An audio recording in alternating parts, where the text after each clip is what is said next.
सत्य राम बढ़त धर्म से बढ़त लेकर के और राम राम जप रहे हैं तो चमत्कारी लाभ हो रहे हैं। इसमें राम बढ़त धर्म से बढ़त लेने का क्या विधान है, वो नए भक्तों के हिसाब से हम थोड़ा आपको बताएं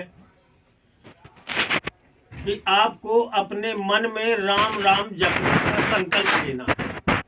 अब इस राम राम जप में किसी प्रकार का कोई बंधन नहीं है, किसी भी प्रकार का कोई बंधन नहीं है। इसको सुबह जागने से लेकर शाम को सोने तक बीच में जितने जो कोई जैसा कार्य कर रहा है, माताएं बहनें गृह कार्य करती हैं तो सभी कार्य करती रहें और मन से जीभ से उच्चारण करके जैसे भी जप सके राम राम राम राम राम राम ये कहना है।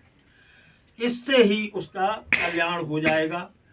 इसमें अलग से कोई समय का कोई बंधन नहीं है कि कितने समय बैठना है या माला लेना है या किसी कॉपी में लिखना है, ऐसा कोई बंधन नहीं है।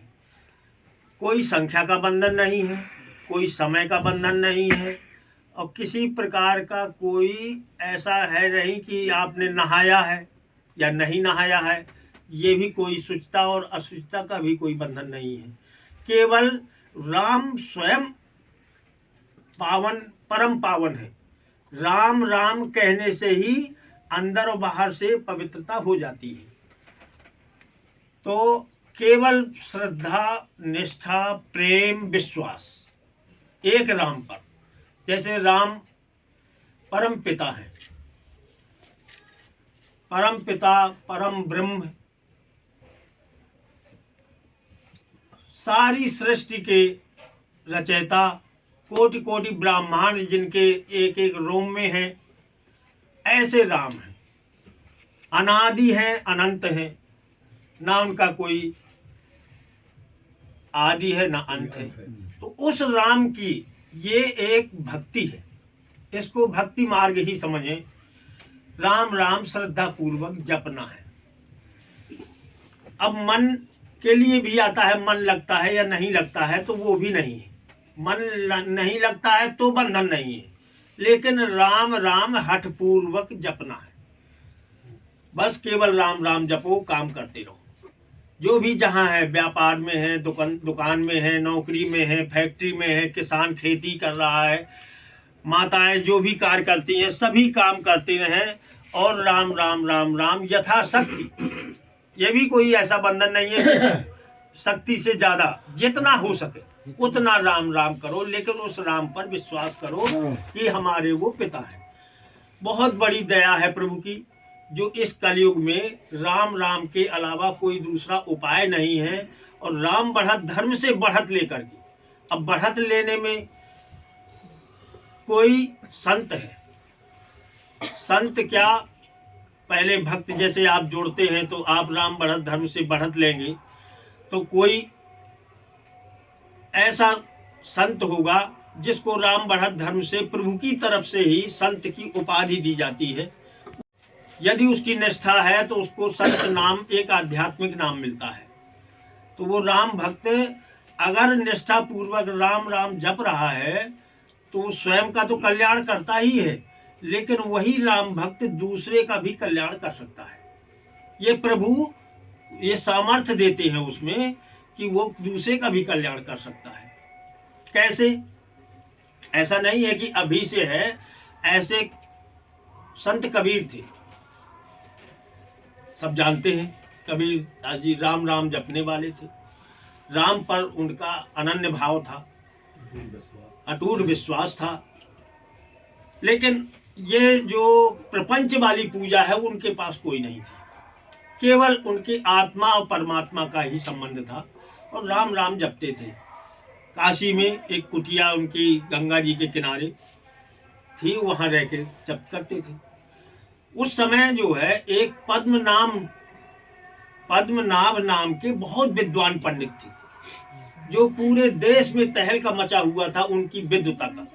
स्वयं सरस्वती कंठ में उनको सिद्ध थी, विराजमान थी। तो जो भी वेद शास्त्र, वेद पुराण, जो भी ज्ञान है पुस्तकों का, ग्रंथों का, सब उनको कंठस्थ था, क्योंकि सरस्वती सिद्ध थी उनको। अब ज्ञान का भी अहंकार हो जाता है, तो उनको ज्ञान का अहंकार था। और भक्ति में जो है अहंकार नहीं होना चाहिए। इसमें तो है जितना लघु बनो, लघुता से प्रभुता मिले और प्रभुता से प्रभु दूर।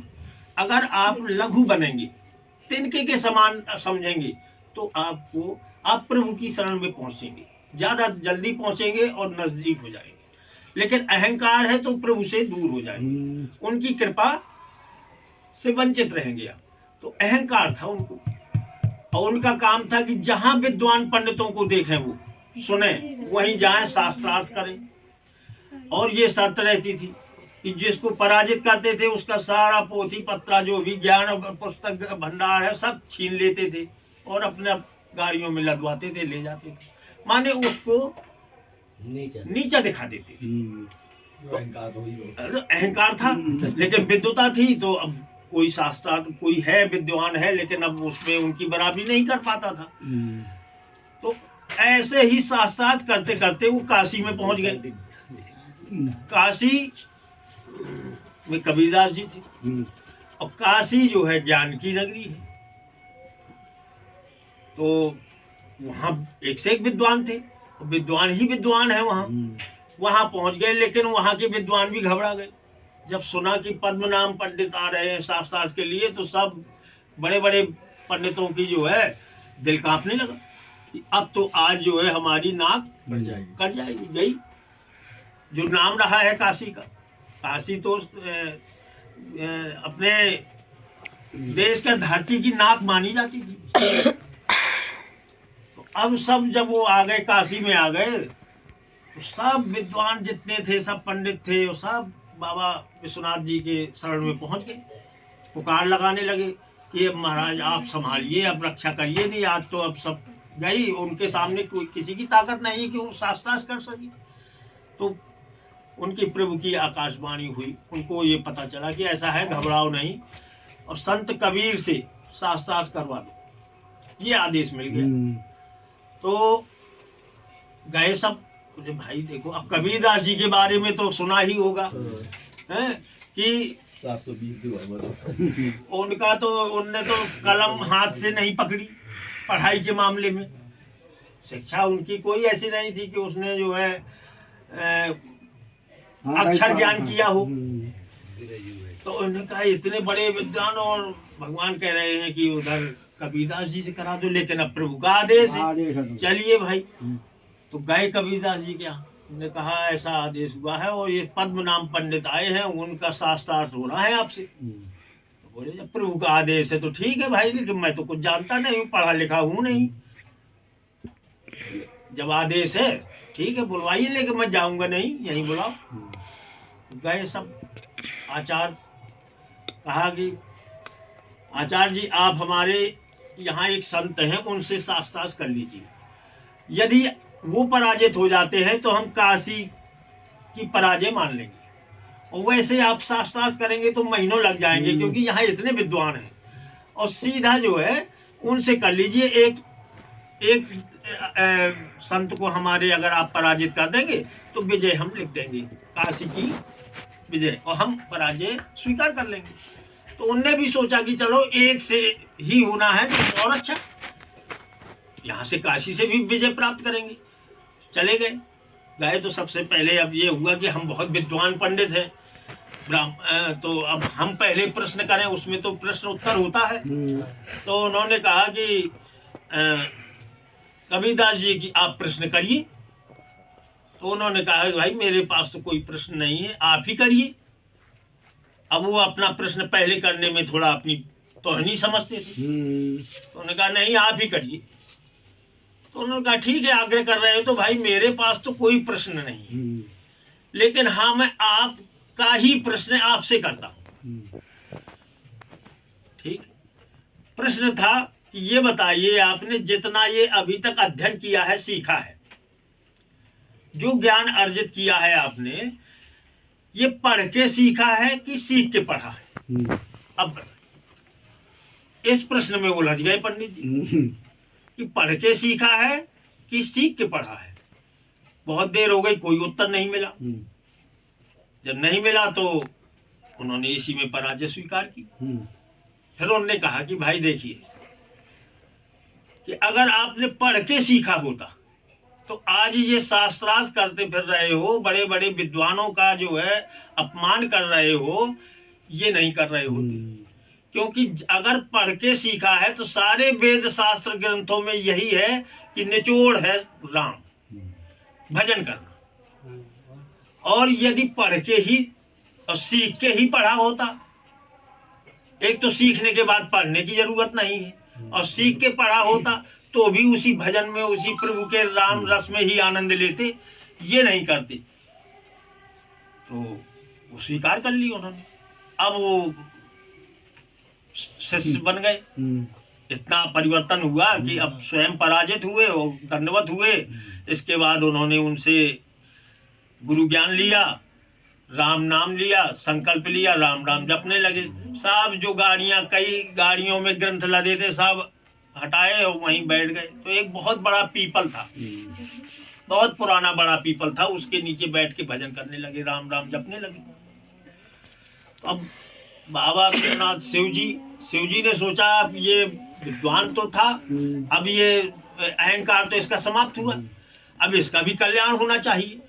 तो उसके कल्याण के लिए उन्होंने कुछ माया दिखाई, चमत्कार किया कि इसके परिवर्तन हो। तो उसमें रात में जितने शाखाएं थी उसमें 60,000 पिशाच और प्रेत बैठे हुए थे। अब वो सब एक दूसरे से बात, उसी में एक शाखा में एक और पक्षी रूप में वो राक्षस आया कोई बैठने के लिए, पिशाच। तो उनको भगाया उन्होंने। अब वो सब देख रहे हैं, वो माया प्रभु दिखा रहे हैं। तो उन्होंने कहा कि ये इसमें नहीं बैठना, ये खाली जगह, एक बहुत बड़ा ब्रह्म राक्षस बन के आ रहा है, उसके लिए जगह खाली है, वो पहले से सुरक्षित है, उसमें ना बैठ जाना। बोले अच्छा, कौन है इतना बड़ा ब्रह्म राक्षस जो आ रहा है जिसके लिए पहले से सीट सुरक्षित हो गई?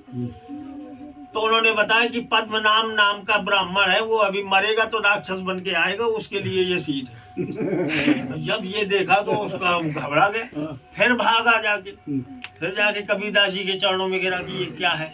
बोले कुछ नहीं है, राम राम राम पूरी निष्ठा से करो, सब समाप्त करो, तुम्हारा कुछ नहीं होगा, ना राक्षस बनोगे और तुम्हारा मोक्ष मुक्ति हो जाएगी, प्रभु के धाम में ही तुम्हारी जगह।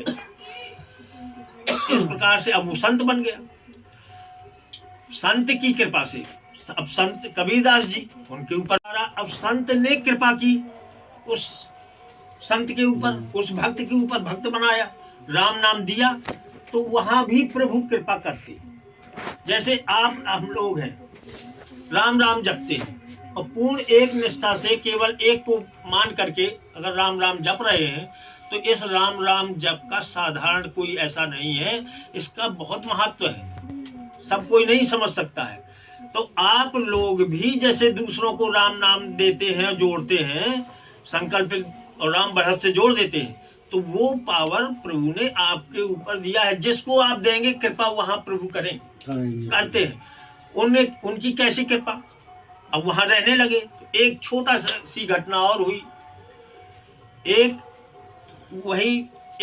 गलित कोष्ठ से, महाकुष्ठ रोग जो कहते हैं, जो गलने वाला होता है, वो शरीर में उसके था। तो वो इतना, अब ऐसे व्यक्ति को तो समाज में घृणा करते हैं, कोई सेवा करने ना आवे। तो वो अपने जीवन से निराश होकर के और ये सोच के गया कि अब तो मैं गंगा जी में प्राण त्यागने के उद्देश्य से उसने पत्थर में रस्सी बांधी और रस्सी को अपने शरीर में बांधा कि मैं अगर कूद जाऊंगा तो पत्थर की वजह से नीचे ही बना रहूं, ऊपर ना हूं, ताकि प्राण अंत हो जाए। ऐसा विचार करके उसने तैयारी की। तो वहां पद्मनाम जो संत थे, अब ये उन्होंने देख लिया, समझ गए। तो वहां जब गए, भीड़ भाड़ को करके पहुंचे कि भाई इसको जो, अब जब वहां राम राम जपने लगे थे और वो पूरी नगरी में प्रसिद्ध थे कि भैया कबीर के शिष्य हो गए, इतने बड़े विद्वान पंडित थे, अब वो महान भक्तों में आ गए थे, सब कोई पहचानता था उनको और सम्मान भी करता था। तो उन्होंने सबको जगह दी और कहा कि भाई इसकी रस्सी खोलो पहले। तो सबने मानी, उनका आदेश माना और रस्सी खोल दी। रस्सी खोलने के बाद बोले भाई क्या कर रहे हो, क्यों प्राण त्याग रहे हो? उसने कहा कि मैं जो है अब नहीं सहन कर पा रहा हूँ, मुझे प्राण ही त्यागना है। बोले कुछ नहीं, तुम ऐसा करो, जैसा मैं बोलूं वैसा बोलो, ठीक है? तो उन्होंने 3 बार राम राम कहलाया। बोलो राम, उसने कहा राम राम। अब बोले जाओ स्नान करो, गंगा मैया में डुबकी लगाओ, स्नान करो। कहना माना उसने। स्नान करके डुबकी लगा के आया कि कायाकल्प हो गया, बिल्कुल कंचन काया हो गई। तो जब ये चमत्कार देखा तो सब लोग मान गए कि भैया राम की महिमा बहुत है। राम का जो देखा उन्होंने तो सब मान गए। इसके बाद जब गए तो पद्मनाभ जी गए अपने गुरु के पास, कबीरदास जी के यहाँ। उन्होंने ये बताया कि अरे अब तो चमत्कार हो गया गुरु जी, मैंने उसको 3 बार राम राम कहलवाया और इसके बाद वो ठीक हो गया, उसका कुष्ठ रोग ठीक हो गया। तो उन्होंने डांटा, बोले तुम बहुत नालायक हो, अज्ञानी हो। अब ये क्या हो गया? बोले ये बताओ, इस छोटे से और कुष्ठ रोग के लिए तुमने राम का 3 बार उच्चारण करवाया, उसके लिए तो 1 बार ही पर्याप्त था, और तुमने जो है 3 बार उच्चारण करवाया। तुम अभी राम की महिमा नहीं समझ पाए। जाओ तुम उत्तराखंड में जाकर के अभी राम राम का जप करो। गुरु का आदेश पाके वो गए, फिर बहुत समय तक उन्होंने उत्तराखंड में जप किया, फिर आए उनकी शरण में। माने राम की महिमा क्या है? तो वो राम को साधारण न मानिए, उसके जप से चमत्कार होता है। और जो संत राम राम निष्ठा पूर्वक जपता है वो किसी का भी कल्याण कर सकता है। क्यों? प्रभु की कृपा से।